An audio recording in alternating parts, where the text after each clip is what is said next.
오십시오. 반갑습니다. 잘 지내나요? 예, 예.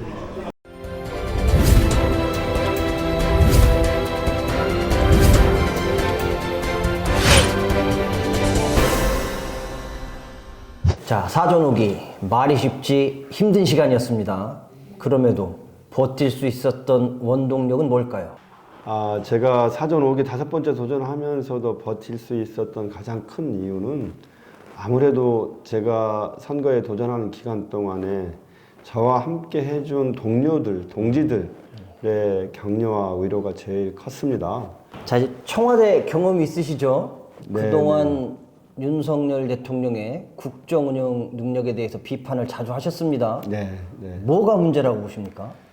예, 제가 청와대에서 의전비서관과 부속실장을 했는데 그렇죠. 최측근에서 예, 보전하셨죠. 그 보직은 어쨌든 대통령과 잠자는 시간을 빼놓고는 거의 모든 활동을 같이 해야 되는 보직입니다. 그래서 제가 대한민국 대통령이 어떻게 일을 해야 되는지, 어떤 일을 해야 되는지에 대해서는 비교적 소상히 잘 알고 있습니다. 첫 번째, 일을 너무 안 하세요. 일을 너무 안 한다. 예, 예. 대통령이 한 달에 몇 번씩 그렇게 지각하고 그럴 수 있는 일이 아닙니다. 대통령이 얼마 전에 순방을 취소했어요. 지역에 많은 사람들이 모인 행사를 여러 차례 취소를 했어요. 제가 대통령 모시고 있을 때는 그런 경우가 단 한 번도 없었습니다. 문재인 대통령 예. 때는. 예. 순방 4일 전에 취소를 했다는 것은 이런 겁니다. 이미 4일이면 해당 국가 모든 의제, 대통령의 방문 장소, 동선, 배석자, 그 다음에 보통 그런 데 가면 경제적 MOU나 국가 간의 어떤 협정 같은 걸 체결하지 않습니까? 이게 다 협의가 끝난 시점입니다. 독일과 덴마크였나요? 이런 나라들이 작은 나라들이 아니잖아요. 독일은 경제력으로 전 세계 넘버 3쯤 되는 거 그렇죠. 아닙니까? 예. 그런 나라와의 그런 약속들, 사전에 다 협의된 것을 일방적으로 파기한다? 대통령이 그렇게 일할 수는 없습니다. 그래서 대한민국 작동 시스템에 지금 큰 문제가 생겼다. 전 그렇게 보고 있습니다. 점수로 따진다면은 몇 점 정도 주실 수 있으실까요? 국정운영 그거 능력에 여론조사가 잘 보여주고 있지 않아요? 1년 가까이 대통령에 대한 부정평가가 60% 선에서 거의 내려오질 않습니다. 60% 이상의 국민들은 대통령이 국정운영을 잘 못하고 있다고 보는 겁니다. 긍정적으로 보는 비율은 30% 안팎이에요. 30점이면 꽈락 탈락 아니에요? 30점 정도. 예. 예. 그동안 스킨십이 부족하다는 이야기가 많았습니다. 어떻게 이번에는 좀 다르신가요? 뛴다고 뛰는데 많은 분들이 저한테 더 열심히 좀 하세요. 이번엔 꼭 좀 이겨주세요. 그런 말씀을 하루에 10번, 20번씩 들어요. 그거는 저를 이제 혼내고 핀잔하는 말씀처럼 들리지만 저는 저한테 힘을 주고 용기를 주는 어떤 주문같이 느껴집니다. 자, 최근 상대 후보에게 공개 토론을 4차례 제안하셨어요. 어떻게 무슨 반응이 있었습니까? 하나는 후쿠시마 원전 오염수. 그때 단식도 하셨어요. 예, 저 예. 그때. 후쿠시마 원전 오염수 문제가 불거졌을 때 그 문제 가지고 하자고 했어요. 맨 처음 후쿠시마 원전 오염수를 오염수라고 부르지 말고 처리수라고 부르자라고 하신 분이 성일종 의원이세요. 그렇죠. 그 다음에 허베이 스프리트 유리 피해 때문에 끔찍한 바다의 재앙을 겪은 서산 태안에서 이 지역의 국회의원이 할 수 있는 이야기인가? 당신 정말 자신 있으면 나하고 토론하자. 이렇게 했는데 응하지 않으셨죠.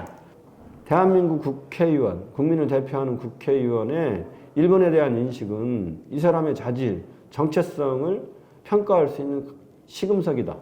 그러니까 3월 3일 날 서산 장학재단 장학금 수여식장에서 장학금으로 잘된 인재의 사례로 성일정 의원께서 일본의 이토 히로부미 대한민국 통감부의 초대 통감을 예로 든 겁니다. 큰 이슈가 되고 있죠, 예. 지금. 예. 아연 실세겠습니다. 아연 실세. 이토 히로부미가 일본에서는 인재일 수도 있지만 우리나라에서도 인재인가요? 어린 학생들과 한 500여 명의 청중들이 있는 데서 대한민국 국회의원이 쓸 수 있는 표현이 아니죠. 그래서 또 한 번 제가 성일정 의원에게 다시 한번 일본에 가는 당신의 생각, 윤석열 정부의 외교정책을 놓고 토론을 하자 이렇게 제안을 했던 겁니다. 송일정 의원께서도 굉장히 달변이시거든요. 어떻게 공개 토론하면 이길 자신 있으신가 봅니다. 근데 사실과 진실을 바라보는 마음의 눈의 문제라고 생각합니다. 서산과 태안 지역의 발전을 위해서 꼭 필요한 사안은 뭐라고 생각하십니까? 선도, 첨단 산업의 씨앗을 지금 뿌려야 된다. 이렇게 생각합니다. 예를 들면 지금 시대를 이끌어가는 첨단 산업은 AI, 드론, 로봇, 그 다음에 재생에너지 기술 이런 것들이죠. 또 하나 알고 있다시피 SK온이라고 SK와 현대자동차가 반반 투자해서 현대차의 수소전기차에 들어가는 배터리를 전체 물량을 한국에 생산하는 전체 물량을 공급하는 배터리 공장도 세워지고 있어요. 그래서 이제 자동차 산업의 선순환 구조가 거의 서산에 만들어져 있다. 그래서 저는 이쯤 되면 서산에 수소전기차 완성차 라인이 들어설 때가 됐다. 거의 모든 조건이 갖춰져 있다. 이렇게 생각합니다.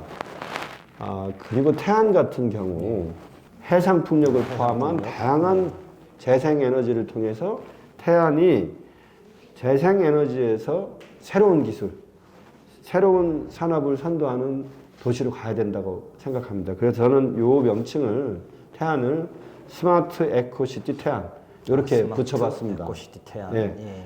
태안 UV랜드 일대를 산학 지방정부가 연계해서 드론 산업의 메카로 만들어야 된다. 인식과 패러다임 전환을 해서 강력한 제2의 국가 균형 발전을 해서 지역 소멸을 막아내는 것이 또 이 지역 정치인 대한민국 국회의원의 큰 숙제가 됐다고 생각합니다. 말씀 잘 들었고 이제 끝으로 서산 태안 유권자들에게 하고 싶은 얘기가 있다면 한 말씀 해주시죠. 저한테 이번이 5번째 도전입니다. 제가 그만큼 어려웠지만 제 고향을 지키기 위해서 저도 고생했다. 이 말씀을 드리고 싶어서 하는 겁니다. 사전 오기 12년의 세월이 흘렀는데 그래서 제가 덕분에 우리 서산 태안을 잘 아는 정치인이 되었습니다. 검사 출신 대통령 무서워서 대통령한테 한마디도 못하고 대통령이 무리한 공약이나 무리한 법이나 무리한 정책, 무리한 예산을 해도 거기에 대해서 비판하지 못하면 국회의원이 제 역할을 잘 하지 못한다고 생각합니다. 국회의원이 지금 제 역할을 하지 못하면 대한민국이라는 큰 배가 저는 길을 잃거나 난파당할 수 있다 이렇게 생각합니다. 조한기 꼭 부탁드리겠습니다. 네, 알겠습니다. 오늘 좋은 말씀 감사했습니다. 고맙습니다.